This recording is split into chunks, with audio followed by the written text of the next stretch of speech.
الحمدللہ وکفی والصلاة والسلام علی عبادہ الذین اصطفی اما بعد فقد قال اللہ تبارک وتعالی کما ورد فی اول سورة المؤمنون اعوذ باللہ من الشیطان الرجیم بسم اللہ الرحمن الرحیم قد افلح المؤمنون الى قوله تعالی اولئک هم الوارثون الذین یرثون الفردوس هم فیها خالدون وقال عز وجل كما ورد في سورة المعارج ان الانسان خلق هلوعا اذا مسه الشر جزوعا واذا مسه الخير منوعا الا المصلين الى قوله تعالی اولئک فی جنات مکرمون صدق اللہ العظیم اللہم ربنا اجعلنا منہم اللہم ربنا اجعلنا منہم آمین یا رب العالمین۔ اب یہ آخری نشست ہے اس سورہ مبارکہ، اس ہمارے درس کے ضمن میں اللہ کرے کہ میں بقیہ مضامین جو ہیں ان کو اس نشست میں سمیٹ سکوں، آپ بھی دعا کریں۔ اس کے بعد کا جو مضمون ہے سورہ مومنون، جو ہمارے اس درس کے لیے اصل اور بیس کی حیثیت رکھتا ہے، اس میں جو اگلا وصف آ رہا ہے وہ ہے اعراض عن اللغو والذین هم عن اللغو معرضون۔ وہ لوگ کہ جو لغو سے اعراض کرتے ہیں۔ لغو کسے کہتے ہیں؟ یہ گناہ اور معصیت سے کم تر درجے کی شے ہے، ایسا کام جس کا کوئی فائدہ نہ ہو۔ یعنی ایک تو انسان کو دنیا کی ضرورتیں لاحق ہیں، حوائج ضروریہ بھی ہیں، اس میں معاشی جد و جہد بھی ہے، یہ بھی ہے، یا تو اس میں وقت لگے۔ آرام بھی ایک حد تک انسان کا حق ہے، نفس کا حق ہے، وَإِنَّ لِنَفْسِكَ عَلَيْكَ حَقًّا، اس میں بھی کوئی وقت صرف ہوا ہے تو ٹھیک ہے، جائز ہے۔ یا پھر انسان کو جو وقت ہے وہ لگانا چاہیے اللہ کی یاد میں، دین کی خدمت میں۔ جو کام بھی ان دو کیٹیگریز سے باہر ہو وہ لغو ہے۔ بیٹھے ہیں تاش کھیل رہے ہیں، نہ دنیا کا فائدہ نہ دین کا فائدہ۔ اسی طریقے سے کوئی اور کھیل تماشا ہے۔ آج کی دنیا میں تو تصور ہے پیس ٹائم، وقت گزاری کا مشغلہ، کوئی شغل وقت گزارنے کے لیے۔ لیکن اچھی طرح نوٹ کر لیجئے کہ بندہ مومن کا جو وصف یہاں بیان ہو رہا ہے، نماز کے فوراً بعد الذین هم فی صلاتہم خاشعون کے فوراً بعد والذین هم عن اللغو معرضون، وہ لوگ جو لغو سے اعراض کرتے ہیں، اس لیے کہ ان کے پاس جو وقت ہے بہت قیمتی ہے۔ اس کے تین درجے ہیں، اس کو نوٹ کر لیجئے۔ پہلا درجہ تو وہ ہے جو یہاں آ رہا ہے، اعراض عن اللغو، لغو سے پہلو تہی کرنا، ادھر رخ نہ کرنا۔ دوسرا درجہ ہے جو سورہ فرقان میں آئے گا، وَإِذَا مَرُّوا بِاللَّغْوِ مَرُّوا كِرَامًا، ارادے کے ساتھ کوئی لغو کام کرنے کا تو سوال ہی نہیں۔ وہ تعمیر شدہ شخصیت جو ہے، میچور بندہ مومن، اس کا تو سوال ہی پیدا نہیں ہوتا کہ خود ارادہ کرے۔ کہیں اگر چلتے ہوئے سرے راہ مرو باللغو، کہیں گزر بھی ہو جائے کسی لغو کام پر تو وہاں ٹھہرتے نہیں، متوجہ نہیں ہوتے، دامن بچاتے ہوئے گزر جاتے ہیں۔ یہ نہیں کہ جہاں ڈگڈگی بجتی سنی پہنچ گئے، اب گھنٹہ بھر کھڑے ہیں، تماشے ہو رہے ہیں۔ یہ کام بندہ مومن کا نہیں ہے۔ اس سے اگلا جو ہے معاملہ، لا يسمعون فیہا لغوا ولا تعصیما، انسان میں ایسی کیفیت، اتنی لطیف اس کے مزاج کی کیفیت پیدا ہو جائے کہ لغو بات سننا بھی گوارا نہ ہو۔ خود لغو کرنا، لغو کہنا، لغو گوئی، یہ تو اس کا کوئی سوال ہی نہیں۔ سننا بھی انہیں بیزاری کا ذریعہ بن جائے ان کے لیے۔ چنانچہ یہ اہل جنت کے جو اوصاف بیان ہوئے ہیں، ان کی کیا کیفیت ہوگی؟ لا يسمعون فیہا لغوا ولا تعصیما، انہیں وہاں کوئی لغو بات سننی نہیں پڑے گی۔ گویا کہ لغو بات سننا جو ہے یہ بھی ذوق لطیف پر بہت گراں ہے۔ ایک حدیث بھی بیان ہوئی ہے، اور یہ حدیث جو ہے حضرت ابو ہریرہ سے ہے رضی اللہ تعالی عنہ، یہ تو امام ترمذی نے اس کو روایت کیا ہے۔ ویسے یہ مرسل حدیث کی حیثیت سے امام ترمذی نے بھی، اور اسی طرح موطا امام مالک میں امام مالک نے بھی حضرت علی ابن حسین، یعنی جنہیں عام طور پر امام زین العابدین کہا جاتا ہے، علی بن حسین، حضرت حسین رضی اللہ تعالیٰ عنہ کے صاحبزادے، جو کربلا میں واحد ہی تھے کہ جو بچے تھے مردوں میں سے، ان کا نام علی ہے، علی بن حسین بن علی، حضرت علی کے بیٹے حضرت حسین، ان کے بیٹے حضرت علی، اور ان کا نام زین العابدین ہے۔ ان سے بھی یہ روایت مروی ہے، لیکن انہوں نے کس سے سنی ہے اس کا ذکر نہیں کیا۔ اس حدیث کو مرسل کہتے ہیں۔ وہ خود کہہ رہے ہیں کہ حضور نے یہ فرمایا، گمان غالب اپنے والد سے سنا ہوگا، حضرت حسین سے رضی اللہ تعالیٰ عنہ۔ بہرحال اس حدیث کی میں نے اتنی تمہید کی ہے تاکہ آپ اس کے الفاظ کو یاد کرنے کی کوشش کریں۔ حضور کا قول کیا ہے؟ من حسن الاسلام المرء ترکہ ما لا یعنیہ۔ ایک انسان کے اسلام کی خوبیوں میں سے یہ بھی ہے کہ وہ ہر اس کام کو چھوڑ دے جس کا اسے کوئی فائدہ نہ ہو، کوئی اس کی معنوی حقیقت نہ ہو، کوئی اس سے افادہ نہ ہو۔ ترک ما لا یعنی، یہ تبلیغی جماعت والوں نے اسے باقاعدہ اپنے بنیادی اصولوں میں سے ترک ما لا یعنی، اور اسی سے در حقیقت پھر تفریغ اوقات ہوتی ہے۔ لا یعنی کاموں میں جو وقت صرف ہوتا ہے انہیں آپ ختم کریں گے تو اس وقت کو آپ دین کے لیے لگا سکیں گے۔ تو تفریغ اوقات جو ان کے ہاں اصولوں میں سے، اپنے وقت کو فارغ کرو دین کے لیے، خیر کے لیے، بھلائی کے لیے، تبلیغ کے لیے، تحصیل علم کے لیے، اور علم کو دوسروں تک پہنچانے کے لیے۔ خیرکم من تعلم القرآن وعلمہ، کہاں سے نکالو گے وقت؟ یہی 24 گھنٹے ہیں۔ تو سب سے پہلا جو ہے آپ کو سینسر کرنا چاہیے کہ لا یعنی کام میں کون کون سے کر رہا ہوں، ان کو تو سب سے پہلے ختم کرو۔ پھر یہ ہے کہ اپنی ضروریات میں سے بھی کٹوتی کرنی پڑے گی، اپنے جو لیول ہے معاش کا یا اپنی رہن سہن کی جو سطح ہے اس کو بھی کم کرنا پڑے گا۔ تو معاشرتی سطح کو بھی آپ کم کریں گے تب آپ وقت نکال سکیں گے۔ تو یہ ہے اعراض عن اللغو۔ لیکن اب اس کا جو ہے، جو میں نے عرض کیا تھا کہ جہاں یہ مضامین آتے ہیں ایک دوسرے کے مقابل میں، وہاں روشنی پڑتی ہے۔ اب اس کے مقابلے میں جو الفاظ ہیں سورہ معارج میں، یہ درمیان میں کانٹا لگا ہوا ہے۔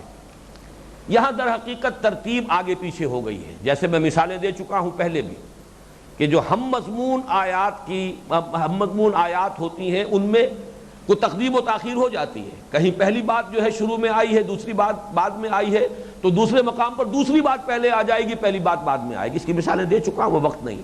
یہاں بھی دیکھیے والذین هم عن اللغو معرضون کا تعلق کس سے ہے؟ والذین یصدقون بیوم الدین والذین هم من عذاب ربهم مشفقون ان عذاب ربهم غیر مامون۔ یہ ایمان بالآخرہ سے تعلق ہے، اس لیے کہ جب آپ آخرت پر یقین رکھتے ہیں تو آپ کو زندگی کا ہر لمحہ قیمتی نظر آتا ہے۔ ایک حدیث ہے، مشہور ہے، اگرچہ اس کا مجھے آج حوالہ نہیں مل سکا، الدنیا مزرعۃ الآخرہ۔ میں نے جب ایم اے کا اسلامیات کا امتحان دیا تھا تو اس حدیث پر سوال تھا اور میں نے پورا مقالہ لکھا تھا، اور مولانا منتخب الحق قادری رحمۃ اللہ علیہ نے اسے بہت پسند کیا تھا، بہت تعریف کی تھی اس کی۔ تو اس حدیث کو میں اس لیے جانتا ہوں کہ یہ حدیث ہے، لیکن حوالہ آج نہیں مل سکا۔ الدنیا مزرعۃ الآخرہ، یہ دنیا جو ہے آخرت کی کھیتی ہے۔ یہاں بو گے تو وہاں کاٹو گے نا، یہاں کچھ بویا ہی نہیں تو کاٹو گے کیا؟ یہاں کا تو وقت ضائع کر دیا لغو کاموں کے اندر، تو وہاں کون سی فصل تمہیں ملے گی؟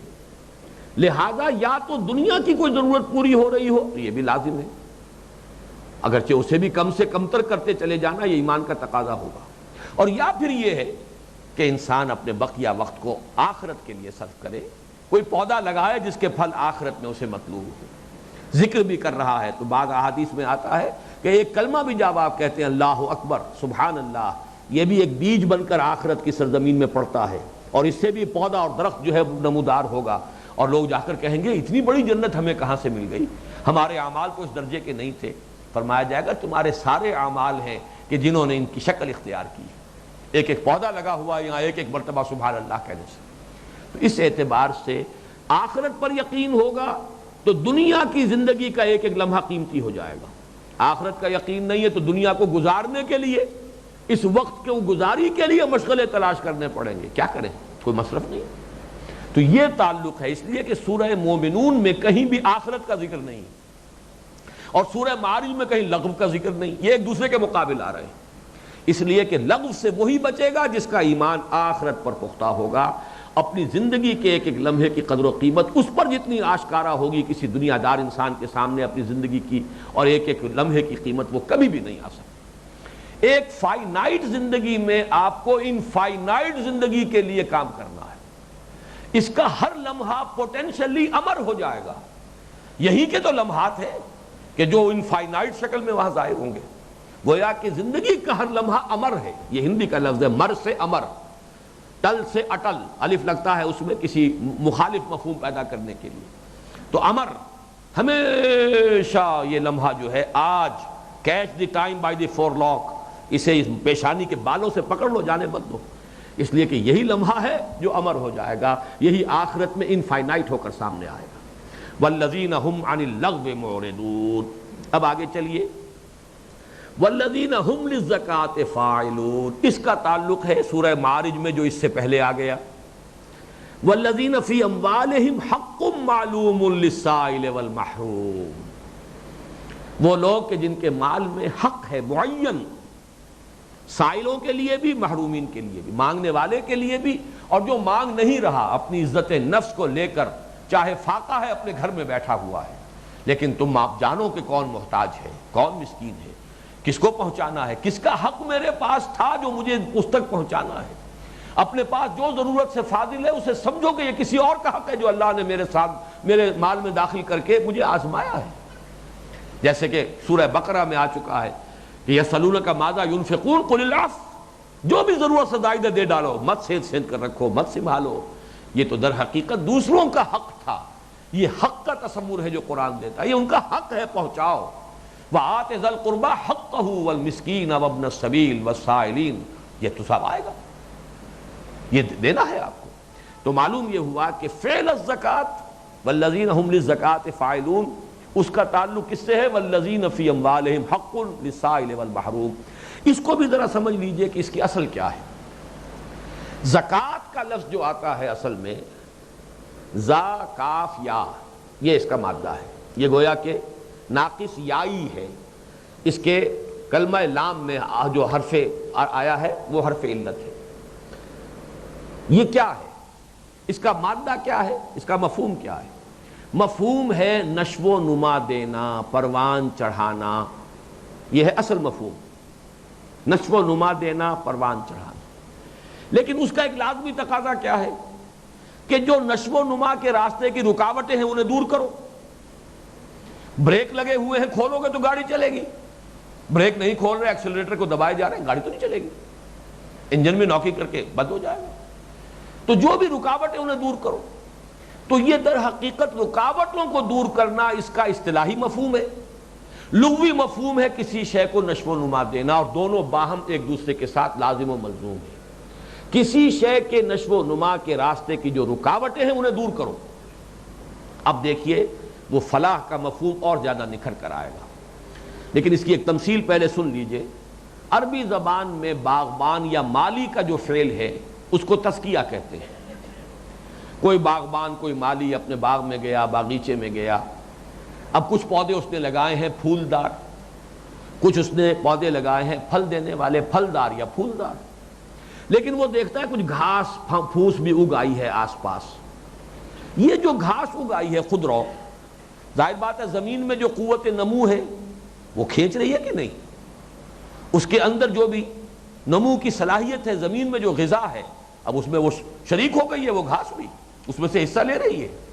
اسی طرح سورج کی یا ہوا کے اندر جو آکسیجن ہے، سورج کی جو تمازت ہے، اس میں سے بھی حصہ لے رہی ہے. اس کو وہ کھرپی ہاتھ میں لیتا ہے، سب کو نکال کر پھینک دیتا ہے، تاکہ زمین کی ساری قوت نمو میرے اس مطلوب پودے کو ملے، اور ہوا کی جو ساری جو آکسیجن ہے وہ میرے اس پودے کو ملے.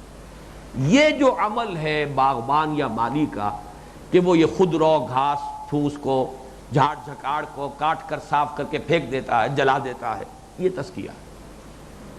اب آپ غور کیجئے، وہی انسانی شخصیت کے دو پہلو، ایک وہ ہے the real self which encompasses real self، وہ انا، وہ مانوی شخصیت، وہ خودی، وہ ہمارا روحانی وجود جس کا تعلق اللہ کے ساتھ ہے.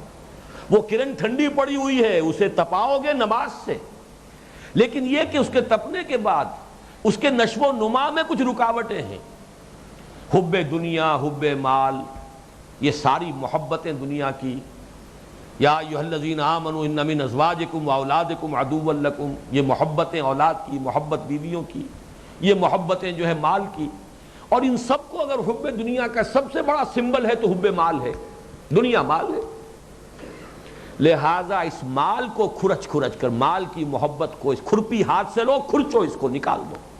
اگر یہ نکلے گی اندر سے تو روح نشو و نما پا سکتی ہے. ممکن نہیں ہے کہ مال کی محبت دل میں رہے اور یہ روح نشو و نما پا سکے، ناممکن. لن تنالوا البر حتى تنفقوا مما تحبون، تم بر اور نیکی کے مقام کو پہنچ ہی نہیں سکتے جب تک کہ خرچ نہ کرو جو تمہیں پسند ہو. یہ پسند ہی تو ساری مصیبت کی جڑ ہے، یہ محبت ہی تو سارا فتنہ ہے، یہی تو رکاوٹ ہے. اسی لیے تو بریک لگا رکھا ہے آپ کے نشو و نما کو، روحانی نشو و نما کو. لہذا جو عبادت اللہ نے ہم پر فرض کی ہے مال کو خرچ کرنے کی، اس کا نام زکوٰۃ ہے. اب آپ سمجھے تزکیے سے زکوٰۃ تک کہاں بات پہنچی ہے. اصل مفہوم نشو و نما دینا. قد افلح من زکاہا، کامیاب ہو گیا وہ شخص جس نے اپنے نفس کو پاک کر لیا، صاف کر لیا، نشو و نما دے لی اور اس کی رکاوٹوں کو جھاڑ جھکاڑ کو دور کر دیا. قد افلح من تزکا وذکر اسم ربہ فصلی، کامیاب ہو گیا وہ شخص جس نے تزکیہ حاصل کر لیا، اپنی اس روحانی وجود کی نشو و نما میں جو رکاوٹ تھی حب مال کی اسے دور کر دیا، پھر اپنے رب کے نام کا ذکر کیا اور نماز پڑھی. گویا کہ یہ دو پروگرام ہیں در حقیقت. نماز کے ذریعے سے حرارت چاہیے اس روح کے لیے، تمازت چاہیے. وہ خورشید جو ہے جس کی کرن ہے یہ روح، اس کی طرف سے تمازت پہنچ رہی ہو، وہ ذکر سے ہوگی، نماز سے ہوگی. اور اس کے راستے کی جو رکاوٹ ہے وہ زکوٰۃ کے ذریعے سے دور ہوگی. یہ ہے زکوٰۃ کی عبادت. یہ آ چکی ہے اس سے پہلے بھی، دوسرے درس میں بھی واقام الصلاۃ وآت الزکاۃ، سورہ نور میں بھی رجال لا تلہیہم تجارۃ ولا بیع عن ذکر اللہ واقام الصلاۃ وایتاء الزکاۃ. لیکن ایک بات نوٹ کر لیجئے، زکوٰۃ جب معین عبادت کی شکل بنتی ہے تو اس کے لیے لفظ ہمیشہ ایتاء آتا ہے، فعل نہیں آتا. یہاں آیا ہے فعل الزکاۃ والذین ہم للزکاۃ فاعلون. اس کا کیا مطلب ہے؟ مسلسل کار بند رہتے ہیں، ہوا وقت کوشاں رہتے ہیں، اس نجاست کو دھونے کی فکر لگی رہتی ہے. یہ صدقات واجبہ بھی ہو گئے، صدقات نافلہ بھی ہو گئے. جیسے آیت البر میں بھی وہ حدیث میں کوٹ کر چکا ہوں کہ ان فی المال لحقا سوى الزکاۃ، کبھی یہ نہ سمجھ بیٹھنے کا مال میں سے بس حق جو ہے صرف زکوٰۃ ہی ہے، زکوٰۃ کے علاوہ بھی حق ہے. اس کی آخری حد تو یہ کہ جو ضرورت سے زائد ہے وہ سب دوسروں کا ہے. فی اموالہم حق معلوم للسائل والمحروم. اگرچہ جبر نہیں کیا جائے گا، جبر زکوٰۃ کی حد تک کیا جائے گا، لیکن یہ نہ سمجھنا زکوٰۃ دے کر تم فارغ ہو گئے، بری ہو گئے. ان فی المال لحقا سوى الزکاۃ، وہ مفہوم ہے جو یہاں لفظ فعل سے آیا ہے. والذین ہم للزکاۃ فاعلون، اور اس کا ایرو دیکھیے کہاں گیا، والذین فی اموالہم حق معلوم للسائل والمحروم. یہ گویا کہ قرآن مجید میں جو مضاعف مضامین آئے ہیں، جو مثانی ہیں، ان کے اندر تقدیم و تاخیر کی ایک مثال جو میں نے پہلے دی تھی، 2-3 مثالیں، اس میں اس کو بھی ایڈ کر لی. اب آگے آئیے، یہ بات میں سورہ تغابن میں بھی عرض کر چکا ہوں کہ اطاعت جب آتی ہے اللہ کی، اطیعوا اللہ واطیعوا الرسول، تو اطاعت سے مراد صرف نماز ہی نہیں ہے، اقامت دین بھی اللہ کا حکم ہے، ان اقیموا الدین. اسی طرح یہ تزکیہ جو ہے وہ تزکیہ مال سے شروع ہو کر، تزکیہ نفس سے شروع ہو کر پھر یہ تزکیہ وہاں تک جائے گا، معاشرے کا تزکیہ کرو، اسے ظلم سے پاک کرو، اسے عدوان سے، جبر سے، استبداد سے، استحصال سے پاک کرو. یہ معاشرتی تزکیہ ہوا. ایک آدمی اپنے ہی انفرادی تزکیے میں لگا ہوا ہے، اس کی وہ حدیث سورۃ العصر میں سنا چکا ہوں آپ کو. معاشرے میں ظلم ہے، کفر ہے، فسق ہے، عدوان ہے، استحصال ہے، جبر ہے، معصیت ہے، گناہ ہے، عریانی ہے، اور یہ لگا ہوا ہے اپنے ہی تزکیے میں، رگڑ رہا ہے، مانج رہا ہے، اور مراقبہ اور شغل اور فلاں اور اتباع سنت اور جو ہے وضع قطع بھی بالکل حضور کے برابر کر لو، اور بالکل تہبندی باندھو، شلوار بھی مت پہنو. یہ سب جو ہے یہ وہ غیر متوازن شخصیت ہے جس کے بارے میں کہ وہ حدیث میں سنا چکا ہوں کہ اللہ تعالیٰ نے حضرت جبرائیل کو حکم دیا کہ فلاں فلاں بستیوں کو الٹ دو. قال فقال ان فیہا عبدک فلانا لم یعصک طرفۃ عین. جبرائیل نے عرض کیا، حضور نے فرمایا، جبرائیل نے عرض کیا کہ اللہ پروردگار، اس میں تو تیرا فلاں بندہ بھی ہے جس نے ایک پلک جھپکنے جتنی دیر بھی معصیت میں بسر نہیں کی. قال فقال اقلبها علیہ وعلیہم فإن وجہہ لم یتمعر فی ساعۃ قط. اللہ نے فرمایا الٹو اس بستی کو، پہلے اس پر، اس بدبخت پر، پھر دوسروں پر، اس لیے کہ یہ اتنا بے غیرت تھا کہ میرے احکام توڑے جاتے رہے اور یہ اپنے لگا رہا تو فقط اللہ اللہ اللہ، یہ لگا رہا اپنے آپ کو مانجنے میں، رگڑنے میں، صاف کرنے میں، پاک کرنے میں، اور اس کی غیرت جو ہے کبھی جوش میں نہیں آئی، اس کا چہرہ کبھی غصے سے تمتمایا بھی نہیں۔ اس بے غیرت کو سب سے پہلے اس کے اوپر عذاب نازل۔ تو یہ ذرا تزکیے وغیرہ کا مفہوم جب بھی آ جایا کرے، یہ اول و آخر کو ذہن میں رکھ لیا کیجئے، تاکہ وہ پورا کانسیپٹ جو ہے ایک پوری اپنی ٹوٹیلٹی میں آپ کے سامنے آئے۔ اب آئیے اس کے بعد کی 3 آیات، بلکہ یوں سمجھیے کہ 4 آیات یہ ہیں جن میں ہم نے درمیان میں لکیر نہیں کھینچی، بلکہ مسلسل لکھا ہے، نیچے رکھو بس۔ یہ جو مسلسل لکھا ہے یہ کون سی آیات ہے؟ والذین هم لفروجہم حافظون الا علی ازواجہم او ما ملکت ایمانہم فانہم غیر ملومین فمن ابتغى وراء ذلك فاولئک هم العادون۔ 3 آیات یہ ہے، اور چوتھی آیت جو بالکل ایک جیسی ہے، والذین هم لاماناتہم وعہدہم راعون۔ پہلے صرف 3 آیتوں کو لے لیجئے۔ یہ چاروں آیتوں کو تو اس اعتبار سے نوٹ کیجئے جو میں نے مثالیں پہلی بھی دی تھی کہ بعض آیات قرآن مجید میں دہرا کر آتی ہیں اس شان سے کہ ایک شوشے تک کا فرق نہیں ہوتا۔ یہ اس میں کلائمیکس ہے، 4 آیتیں مسلسل آ رہی ہیں۔ 2 آیتوں کی تو مثالیں میں دے چکا ہوں، لیکن یہ کہ 4 آیتیں، ایک آیت کی مثالیں دے چکا ہوں بالکل انہی الفاظ کے اندر، لیکن یہ کہ 4 آیتیں بعین ہی انہی الفاظ سے دہرا کر آ رہی ہیں۔ اسی لیے میں نے کہا تھا کہ قرآن کے اس اسلوب کو سمجھنے کے لیے سب سے زیادہ جو ہے اہم مقام یہی ہے۔ ان 2 مقامات کے تقابلی مطالعے سے یہ حقیقت جتنی نکھر کر سامنے آتی ہے کسی اور سے نہیں آ سکتی۔ ان میں سے پہلی 3 آیات کے بارے میں اصلی بات سمجھ لیجئے، مراد کیا ہے؟ سیکس ڈسپلن، شہوت پر قابو، قضائے شہوت صرف جائز راستے سے، ناجائز سے نہیں۔ خود ہی اتنی مضبوط ہو کہ اپنے جذبہ شہوت پر کنٹرول کر سکے، ضبط نفس ہو، سیکس ڈسپلن۔ اس کے اعتبار سے اصل میں وقت کی مجھے بڑی تنگی کا احساس ہو رہا ہے۔ نوٹ کیجئے، میں نے بارہا پہلے بھی عرض کیا ہے کہ یہ سیکس جتنا پورٹنٹ موٹیو ہے، اس کو صحیح طور پر سمجھا ہے صرف فرائیڈ نے، اگرچہ اس کی مغالطہ اس کا جو ہے وہ یہ کہ اس نے اس کو کل قرار دے دیا، باقی تمام موٹیوز کو بھی اسی کے حوالے سے وہ اس کا تجزیہ، یہ غلط ہے۔ لیکن واقعہ یہ کہ بہت پورٹنٹ موٹیو ہے، بہت قوی جذبہ محرکہ ہے۔ میرے نزدیک یہ ہے کہ پریزرویشن آف سیلف کے لیے بھوک اور پریزرویشن آف دی اسپیشیز، بقائے نسل کے لیے سیکس بالکل ایکول ہے، بلکہ زندگی کے مختلف ادوار آتے ہیں۔ کسی دور میں انسان اپنے سیکشول ارج کو پورا کرنے کے لیے بھوک، فاقہ، نہ معلوم کیا کیا برداشت کر جاتا ہے، یہ گویا کہ موسٹ پورٹنٹ بن جاتا ہے، سب سے حاوی ہو جاتا ہے۔ اس کو قرآن مجید نے یہاں 2 دفعہ فرمایا کہ سیکس فی نفس ہی کوئی بری شے نہیں ہے۔ عام طور پر مذہب کی دنیا میں تصور ہے کہ ہے ہی بری شے، یہ شہوت تو ہے ہی بہت ہی گھٹیا بات، یہ قتل نہیں، بڑی متوازن رخ کی ضرورت ہے۔ جائز راستے سے اپنی قضائے شہوت جو ہے وہ فَإِنَّهُمْ غَيْرُ مَلُومِينَ، کوئی ملامت نہیں ہے، کوئی برا کام نہیں۔ یہی بات ہے جو حضور نے فرمائی کہ النکاح من سنتی، یہ میری سنت ہے۔ کوئی بری بات ہوتی تو حضور شادی کرتے، ایک نہیں آپ نے تو 11 شادیاں کی، بیک وقت 9 ازواج مطہرات آپ کے نکاح میں رہی۔ اگر یہ سیکس کوئی بری شے ہوتی تو حضور کی زندگی میں یہ اس طرح نظر آتی؟ تو بلکہ یہاں تک آپ نے فرمایا کہ مجھے تمہاری دنیا سے جو چند چیزیں پسند ہیں ان میں سے ایک عورت بھی ہے۔ یہ صحیح تعبیر ہے، اور اس کے اندر قطعاً کوئی جھجک نہیں ہونی چاہیے۔ تو یہ، لیکن اس میں کوئی ملامت نہیں، ملامت ہوگی جبکہ جائز راستے سے ہٹ کر اس کی تسکین کی جائے۔ اس اعتبار سے اس کے اندر فی نفس سے ہی کوئی برائی نہیں ہے۔ آپ کے علم میں شاید ہوگا کہ جو کرسچین کانسیپٹ ہے اس میں حضرت حوا ہی گناہ کی بنیاد تھی۔ قرآن مجید میں کہیں نہیں ہے کہ حضرت حوا نے بہلایا یا پھسلایا یا ورغلایا، قرآن میں کہیں نہیں ہے۔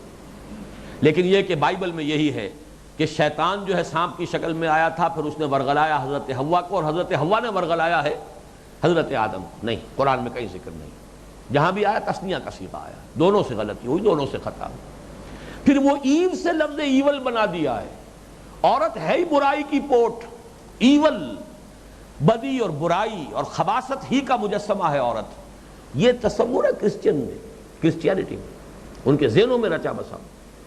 حضور نے تو فرمایا اس کے برعکس کہ اس دنیا میں سب سے بڑی دولت جو انسان کو مل سکتی ہے وہ ایک نیک بیوی ہے، سب سے بڑی دولت نیک بیوی جو اس دنیا میں مل جائے، جیون ساتھی نیک ہو، وفادار ہو، وفاشار ہو، وہ اس سے بڑھ کر تو کوئی دولت ہے ہی۔ روکھی سوکھی کھانے کو مل رہی ہو لیکن گھریلو زندگی جو ہے اگر باہمی اعتماد اور محبت اور الفت اور رافت اور رحمت کی زندگی ہے تو وہ دنیا کے اندر آپ جنت کا مزہ لیں گے۔ تو یہ سٹیٹس ہے جو کانسیپٹ جو عورت کا اٹھایا ہے قرآن نے اور حدیث نے اور حضور کے طرز عمل میں، النکاح من سنتی۔ اس میں وسعت کا معاملہ آپ ذہن میں رکھیے کہ صرف منکوحہ بیوی تک اس کو نہیں رکھا ہے، بلکہ اس کو آگے بڑھایا ہے الا علی ازواجہم او ما ملکت ایمانہم، ملک یمین کو اس میں شامل کیا ہے۔ اول تو وسعت کو اس کو ذہن میں رکھیے کہ یہ جو پوٹنٹ موٹیو ہے اس کی وسعت قرآن میں اور ہمارے دین میں اس پہلو سے بھی ہے تعدد ازدواج، مثنیٰ و ثلاث و رباع، دو دو تین تین چار چار بیویاں بھی آپ رکھ سکتے ہیں۔ معلوم ہوا کہ یہ کوئی ہے، ضرورت ہے، حالانکہ ظاہر بات ہے نفسیات عورت کی بھی اللہ نے بنائی ہے، اللہ کو معلوم ہے کہ کوئی عورت اس کو پسند نہیں کر سکتی کہ اس کے ہوتے ہوئے کوئی دوسری بیوی بھی گھر میں آئے، لیکن کوئی اور ضرورت ہے تمدنی جو اللہ کے علم میں ہے۔ واللہ یعلم وانتم لا تعلمون، اللہ جانتا ہے تم نہیں جانتے، اس نے اس کی اجازت دی ہے۔ پھر ملک یمین کو بھی اس میں شامل کیا دونوں مقامات پر، والذین ہم لفروجہم حافظون، جو اپنے شرمگاہوں کی حفاظت کرتے ہیں، روکتے ہیں، تھامتے ہیں، کنٹرول کرتے ہیں، ضبط کرتے ہیں، الا علی ازواجہم او ما ملکت ایمانہم، سوائے اپنی بیویوں پر یا جو بھی ان کی ملک یمین ہو۔ ملک یمین، یمین کہتے ہیں داہنا ہاتھ، داہنے ہاتھ کی ملکیت۔ اب اس میں جو ہے یہ بہت سا قیل و قول موجود ہے، لونڈی غلاموں کا مسئلہ، اور ہمارے ہاں منکرین حدیث اور منکرین سنت نے چند جو مسائل پر مورچہ لگایا ہے مسلمانوں کو ورغلانے کے لیے، ان میں سے ایک یہ بھی، ایک یتیم پوتے کی وراثت کا مسئلہ ہے، ایک یہ لونڈی غلام کا مسئلہ ہے۔ یہ چند مسائل ہیں کہ جن کو لے کر وہ کھڑے ہوئے ہیں، یا رفع مسیح اور نزول مسیح کا معاملہ ہے، یہ قادیانیوں میں اور منکرین حدیث کے اندر، منکرین سنت میں یہ مشترک ہے۔ بہرحال اس معاملے میں میں اس وقت چونکہ وقت زیادہ نہیں ہے چند باتیں اس وقت عرض کر سکوں گا۔ میری آج تک کی جو رائے ہے وہ تو یہ ہے کہ اس وقت ملک یمین کی دنیا میں کوئی شکل موجود نہیں ہے۔ یہ ملک یمین جو تھا یا تو جو نزول قرآن کے وقت معاشرے میں پہلے سے غلام چلے آ رہے تھے، یا تو وہ تھے جن کو قرآن نے ریکگنائز کیا، یا پھر جو جہاد فی سبیل اللہ میں پرزنرز آف وار آئے جن کو چھوڑ دینا بھی خلاف مصلحت۔ یہ سورہ محمد صلی اللہ علیہ وسلم کے درس میں تفصیل سے بحث کر چکا ہوں، اس کے کیسٹس موجود ہیں۔ اب یہ منتخب نصاب کے اس مسلسل درس میں اتنا وقت نہیں ہوتا کہ میں تفصیل سے بات کر سکوں، اجمالاً بات کر رہا ہوں۔ تو وہ جو لوگ آتے تھے اگر انہیں چھوڑنا خلاف مصلحت ہے، یہ کفر کی قوت کا سبب بن جائیں گے، پھر واپس جائیں گے، پھر لڑیں گے، پھر آئیں گے، اور پھر یہ کہ فدیہ دے کر چھوڑنا بھی اور ویسے احسان کر کے چھوڑ دینا بھی خلاف مصلحت ہے، تو کیا کیا جائے؟ بجائے کنسنٹریشن کیمپس میں رکھنے کے انہیں معاشرے میں پھیلا دیا جائے، لوگوں میں تقسیم کر دیا۔ اب اگر ان میں عورتیں ہیں، ان کی بھی جنسی خواہش ہے، تو کیوں نہ ان کی جنسی خواہش بھی پوری ہو، جس کے حوالے کی گئی ہے وہ ان کے ساتھ جنسی تعلق رکھے، جائز ہوگا یہ راستہ۔ اور جو اولاد ہوگی وہ آزاد ہوگی، آزاد مرد کی اولاد غلام نہیں ہوتی، بلکہ اس کا برابر کا سٹیٹس ہوگا کہ جو اس کی منکوحہ بیوی سے اولاد ہے اور جو اس کی باندی یا لونڈی سے اولاد، وہ ان کے سٹیٹس میں کوئی فرق نہیں، بلکہ جب اولاد ہو گئی تو وہ لونڈی کا ایک سٹیٹس ایک لیول اونچا ہو جاتا تھا کہ اب یہ ولد کہلاتی ہے، اب اس کو بیچا نہیں جا سکتا، ورنہ اس سے پہلے ان کو بیچ سکتے تھے۔ اسی طرح فرمایا گیا جو خود کھاؤ انہیں کھلاؤ، جو خود پہنو وہ پہناؤ، اور اگر کوئی مشقت طلب کام ان سے لینا ہو تو خود بھی شریک ہو جایا کرو، تاکہ انہیں یہ محسوس نہ ہو کہ ہمیں کہیں ڈیگریڈ کیا جا رہا ہے۔ جس کا ثبوت یہ ہے کہ اسلامی تاریخ میں ایک دور وہ بھی آیا تھا کہ مشرق و مغرب میں غلاموں کی حکومتیں قائم ہوئی۔ خاندان غلامہ قطب الدین ایبک، شمس الدین التتمش، کون تھے یہ غلام؟ ملوک کی جو حکومت، ممالک کی حکومت قائم ہوئی ہے، مملوک فرما روا جو تھے مصر کے، کون تھے؟ غلام۔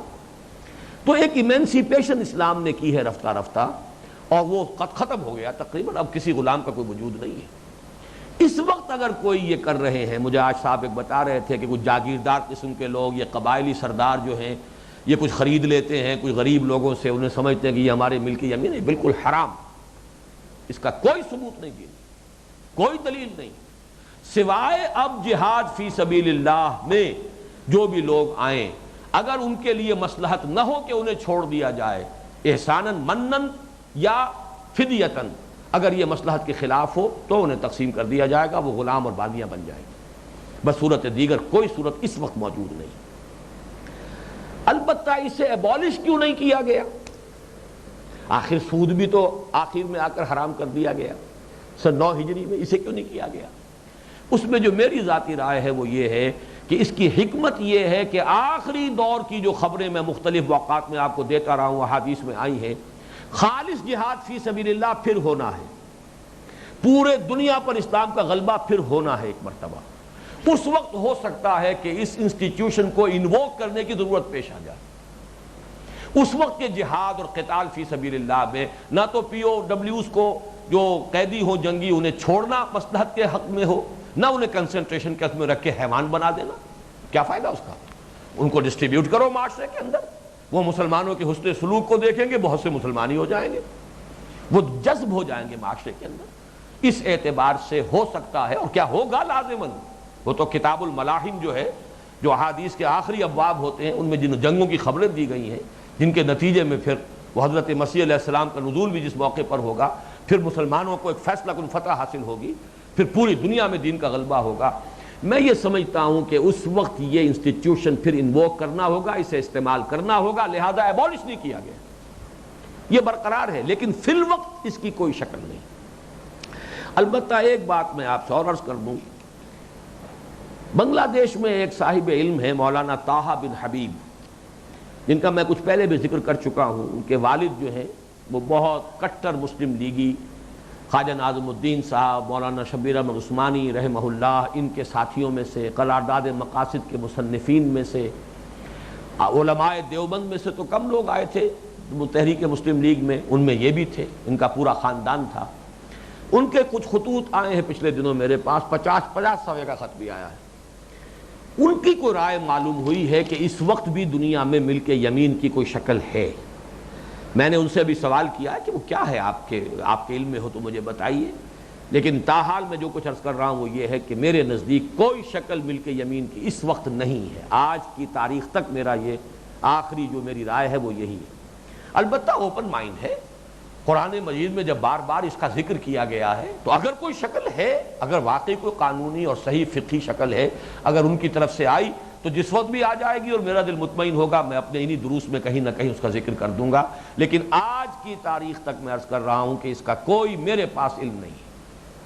آج دنیا میں ملک یمین کی کوئی صورت نہیں ہے، صرف ازواج منکوحہ، وہ 1 ہو 2 ہو 3 ہو 4 ہو۔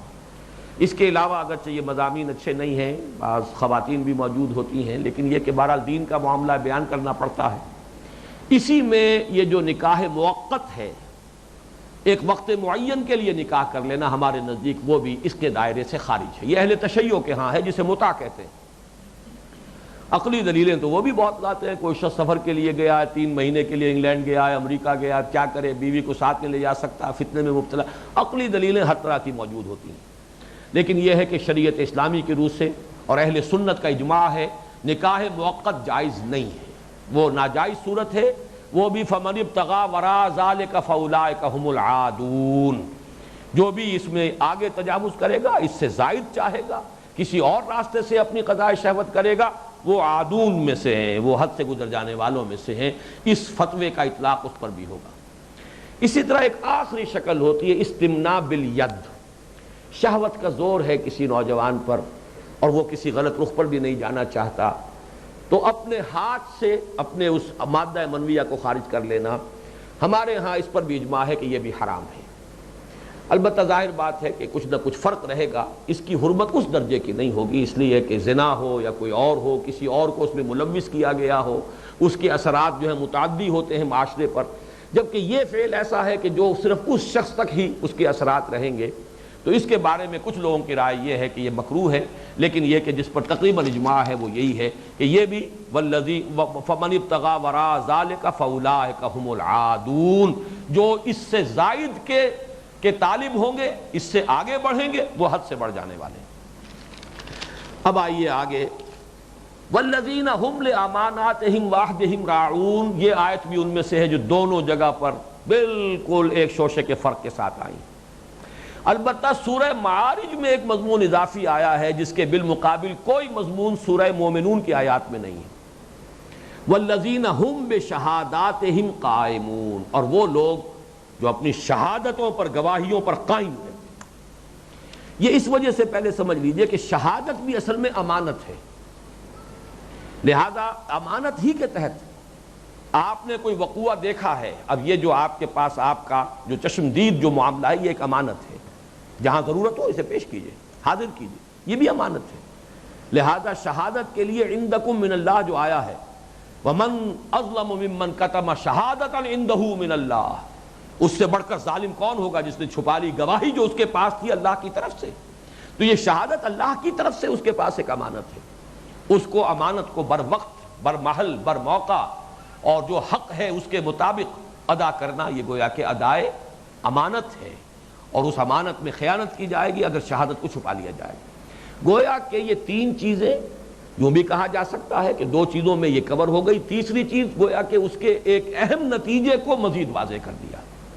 اب ان کے بارے میں چند باتیں اس وقت جو اجتماعی طور پر عرض کروں گا وہ یہ ہے کہ اصل میں یہ تین انسانی شخصیت کے وہ پہلو ہیں، یعنی امانت میں خیانت نہ کرنا، امانت کا حق ادا کرنا، ایفاء عہد، عہد پورا کرنا، وعدہ پورا کرنا، اور تیسرے شہادت ادا کر دینا۔ یہ در حقیقت انسانی شخصیت کی تعمیر کا اصل ٹیسٹ ہے۔ میں اگر ایک اور اعتبار سے تقسیم بیان کروں تو دیکھیے، ایک معاملہ ہوتا ہے حقوق اللہ کا، ایک معاملہ حقوق العباد کا۔ حقوق اللہ میں زیادہ تر عبادات ہیں اور حقوق العباد میں معاملات ہیں۔ درمیان میں ایک اور لے لیجئے، حق النفس، اپنے ذات کا بھی ایک حق ہے۔ اب وہ نہ عبادات میں آئے گا نہ معاملات میں آئے گا، وہ تو آپ اپنے ساتھ کر رہے ہیں۔ تعمیر ذات آپ کی اپنے نفس کا آپ پر حق ہے کہ اسے وہ پروان چڑھاؤ، اگرچہ وہ ایک امانت بھی ہے کہ یہ روحانی وجود تمہارا اللہ کی امانت ہے تمہارے پاس، اسے پروان چڑھاؤ۔ لیکن سمجھنے کے لیے تین حصوں میں سمجھیے۔ تو حقوق اللہ میں جو اصل جوہر ہے تعلق مع اللہ، اس کے لیے ستون ہے نماز۔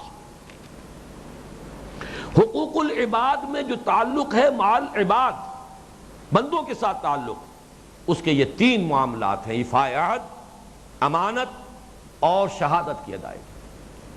حقوق اللہ سے بات شروع ہوئی ہے، حقوق اللہ پر ختم ہو رہی ہے، حقوق العباد پر ختم ہو رہی ہے۔ اضافی طور پر نماز کا ذکر بعد میں پھر کیا گیا ہے، لیکن یہ ہے کہ یہ اس میں درمیان میں حق النفس بھی ہے۔ اب زکوٰۃ اصل میں اس کے دو رخ ہیں، زکوٰۃ حق النفس بھی ہے کہ آپ کے نفس کا تزکیہ اسی سے ہوگا، لیکن یہ عبادت بھی ہے، اللہ کا حکم بھی ہے، تو یہ دو جگہ پر آ جائے گی۔ اسی طریقے سے عہد کا معاملہ ہے، عہد آپ کا اپنے نفس کا بھی حق ہے۔ آپ کبھی اپنی جگہ عہد کرتے ہیں، کسی دوسرے سے معاہدہ نہیں کرتے، آپ عہد کرتے ہیں آج کے بعد یہ کام نہیں کروں گا، یہ آپ نے اپنے آپ سے عہد کیا، یہ حق نفس ہے کہ آپ اس کی پیروی، اب اس کو پورا کیجئے، نہیں کریں گے آپ کی وہ شخصیت کمزور پڑ جائے گی، مزمحل ہو جائے گی، خود اعتمادی نہیں رہے گی، یعنی آپ کا ارادہ جو ہے، قوت ارادی وہ مزمحل ہے، آپ میں پھر خود اعتمادی کہاں سے آئے گی؟ آپ نے ایک فیصلہ کیا تھا، اس پر کاربند نہیں رہے تو دوسرا کریں گے تو کہاں سے کاربند رہ جائیں گے۔ اسی طریقے سے سیکس کا معاملہ ہے، سیکس کا معاملہ بھی یہ حق النفس بھی ہے، اس کی پوری محافظت اور معاشرتی اصلاح جو ہے، یہ عبادات کا معاملہ، یہ جو ہے معاملات کا معاملہ بھی ہے کہ معاشرے کے اندر اگر یہ سیکس ڈسپلن موجود نہ رہے تو یہ معاشرہ جو ہے یہ سنڈاس بن کر رہ جاتا ہے، جو فیملی لائف ہے اس کا استحکام ختم ہو کر رہ جاتا ہے۔ تو یہ کئی چیزیں ایسی ہیں کہ جو باہم ملی جلی بھی ہیں، لیکن یہ کہ اس میں یہ سمجھ لیجئے کہ اصل ٹیسٹ جو ہے، بلکہ ایک بزرگ سے سنی تھی ایک روایت، ایک حدیث یہ بھی ہے، جیسے الدین والنصیحہ ایک حدیث ہے، دین تو نام ہے نصیحت کا، خیر خواہی کا، وفاداری کا، اسی طرح انہوں نے سنایا تھا، آج مجھے نہیں مل سکی یہ حدیث، میں نے تلاش کیا، حوالے کی کوشش کی، لیکن ایک عالم تھے جن سے میں نے سنی تھی، الدین المعاملہ، دین تو معاملے کا نام ہے، جو معاملے کا کھرا ہے اس کا دین ہے، جس کو معاملے کا کھرا نہیں ہے وہ کتنے ہی حج کیے پھرتا ہو اور کتنے ہی عمرے جو ہیں انبار لیے پھرتا عمروں کے، معاملے کا کھرا نہیں ہے تو بے دین ہے، کوئی دین نہیں ہے۔ یہ معاملہ وہ ہے جو ہمارے سورۃ العصر کے درس میں بھی وہ حدیث آئی ہے، کتابچے میں بھی موجود ہے، حضرت انس سے رضی اللہ تعالیٰ عنہ یہ مروی ہے، اور یہ امام بہقی لائے ہیں شعب الایمان، ان کی بڑی مارکت ودارہ کتاب ہے، لا ایمان لمن لا امانۃ لہ ولا دین لمن لا عہد لہ۔ راوی حضرت انس ہیں جو 9 برس تک حضور کے خادم خاص رہے ہیں، ذاتی خادم۔ وہ کہتے ہیں حضرت انس ابن مالک قلما خطبنا رسول اللہ صلی اللہ علیہ وسلم الا قال لا ایمان لمن لا امانۃ لہ ولا دین لمن لا عہد لہ۔ شاید ہی کبھی ایسا ہوا ہوگا کہ حضور نے کوئی خطبہ ارشاد فرمایا ہو ہمیں اور اس میں یہ الفاظ نہ فرمائے ہوں کہ لوگوں سن لو، جس شخص میں امانت کی حفاظت کا اب مادہ نہیں ہے اس کا کوئی ایمان نہیں، اور جس میں ایفائے عہد نہیں ہے اس کا کوئی دین نہیں۔ اس لیے کہ دیکھیے عہد جو ہے اس کے 4 رتبے ہیں۔ میں نے عرض کیا تھا اپنی ذات سے عہد، یہ کام اب میں نہیں کروں گا، خود اپنے آپ سے معاہدہ کر رہے ہیں۔ آپ اپنے نفس سے خیانت کرتے ہیں جب اس شے کا ارتکاب کرتے ہیں، آپ اپنی قوت ارادی کو کمزور کرتے ہیں، آپ اپنی شخصیت کو پختگی کی طرف بڑھنے سے روک رہے ہیں۔ پھر ایک عام وعدے ہوتے ہیں جو وعدوں کی پابندی نہیں کرتے۔ واقعہ یہ ہے کہ جو سورہ آیت البر میں بھی آیا تھا، وہ والموفون بعہدہم اذا عاہدوا، جو معاہدہ ہو جائے اس کی پابندی کی جائے۔ اسی طرح ایک جماعتی وعدہ ہوتا ہے، آپ ڈسپلن میں آتے ہیں ایک جماعت کے، بیعت بھی کرتے ہیں، اس میں کمی بیشی کرنا یہ عہد کی خلاف ورزی ہے۔ فمن نکث فانما ينکث علی نفسہ، جو کوئی یہ بیعت کرنے کے بعد اس کی خلاف ورزی کرے گا اس کا سارا وبال اسی پر آئے گا۔ جس سے آپ نے بیعت کیا اس کا کچھ نہیں بگڑتا، جس سے آپ نے وعدہ کیا وعدہ خلافی کی اس کا کچھ نہیں بگڑا، بگڑا تمہارا۔ اسی طرح جس سے بیعت کی تھی اور بیعت کی خلاف ورزی کی ہے اس کا کچھ نہیں بگڑا، بگڑے گا تمہارا۔ اور اس کو سب سے اوپر لے جائیے تو کل دین جو ہے وہ ایک عہد ہے اللہ کے ساتھ، ایاک نعبد و ایاک نستعین، یہ معاہدہ ہی تو ہے۔ اے اللہ ہم تیری ہی بندگی کرتے ہیں اور کریں گے، تجھ ہی سے مدد چاہتے ہیں اور چاہیں گے، یہ پوری زندگی کا عہد ہے، جو اگر ایک شخص کے ساتھ وقت طے کر کے اس کی پابندی نہیں کر سکتا، جو ایک جماعتی نظم کا حلف اٹھا کر اس کی پابندی نہیں کر سکتا، کیا وہ پوری زندگی کا یہ عہد اللہ تعالیٰ کے ساتھ جو اس نے کیا اس کو پورا کر دے گا؟ جو ایک پیسے میں امانت دار نہیں ہے وہ کروڑ کے اندر امانت دار ثابت ہو جائے گا، کیسے ممکن؟ تو معلوم ہوا کہ جیسے دین کے دوسرے حقائق ہیں، ابتدا سے انتہا تک بات جاتی ہے، اور اس دین کی حقیقت کو کسی ایک لفظ سے تعبیر کر لیجئے۔ آپ جیسے کہ گھنٹہ گھر فیصل آباد جو ہے اس میں جانے کے کسی دروازے سے داخل ہو جائیے، کسی بازار سے وہ پہنچ جائیں گے بھائی۔ تو دین کی حقیقت کو مختلف الفاظ، مختلف اصطلاحات سے آپ تعبیر کر سکتے۔ الدین النصیحہ، الدین المعاملہ، آپ کہہ سکتے دین نام ہی عہد کا ہے، اس لیے فرمایا ولا دین لمن لا عہد لہ، جس میں ایفائے عہد نہیں ہے اس کا کوئی دین نہیں۔ اسی طرح شہادت ہے، ایک شہادت انفرادی ہے، شہدنا بلا شہدنا، ایک گواہی ہم دے کر آئے ہیں ابتدا میں عہد الست میں، الست بربکم قالوا بلا شہدنا، ہم خود گواہ ہیں۔ یہ ہماری ذاتی گواہی کا ٹیسٹ ہے جو ہم زندگی میں دے رہے ہیں یا نہیں دے رہے، پاس ہو رہے ہیں یا فیل ہو رہے ہیں۔ اسی طریقے سے اجتماعی شہادت علی الناس، یہ امت کا فریضہ ہے، فرض منصبی ہے۔ اگر امت اس میں کوتاہی برت رہی ہے تو گویا کہ وہ شہادت کے اندر کوتاہی کر رہی ہے۔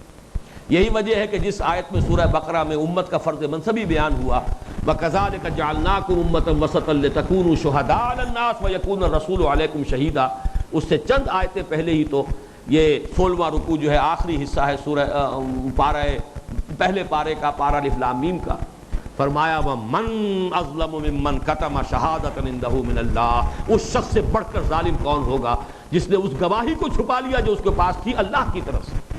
قرآن ہمارے پاس اللہ کی گواہی، اللہ کا دین ہمارے پاس اللہ کی گواہی، اس دین کو پیش کرنا، پہنچانا، اتمام حجت قائم کر دینا، یہ ہمارا فرض منصبی اجتماعی سطح پر۔ ہم سب ظالم ہیں، بلکہ اظلم ہیں، انتہائی ظالم ہیں اگر ہم اجتماعی سطح پر اس فرض کی ادائیگی میں کوتاہی برت رہے ہیں۔ یہ ہے اصل ٹیسٹ آف کیریکٹر، سیرت کا اصل امتحان یہاں ہوتا ہے۔ والذین ہم لاماناتہم وعہدہم راعون والذین ہم بشہاداتہم قائمون، اور آخر میں پھر وہی چونکہ تفصیلاً ذکر ہو چکا ہے، والذین ہم علی صلواتہم یحافظون والذین ہم علی صلاتہم یحافظون، صرف یہ جمع اور واحد کا صیغہ ہے۔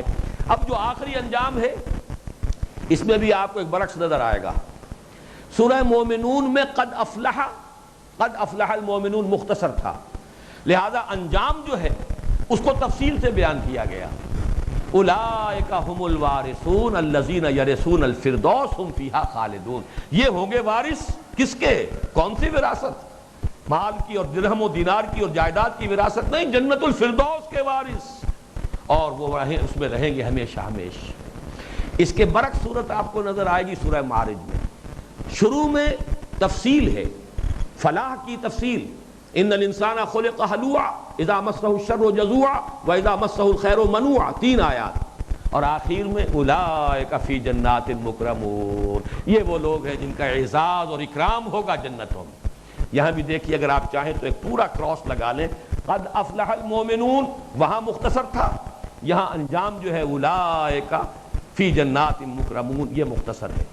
وہاں وہ فلاح کی تفصیل تھی، اور یہاں سورہ مومنون کے آخر میں فلاح کا جو انجام ہے اس کو تفصیلاً بیان کیا گیا. تو القرآن یفسر بعضہ بعضا کے حوالے سے یہ مقامات جو ہیں 2، یہ بہت علامت سمبولک ہیں، بہت نمایاں مثالیں.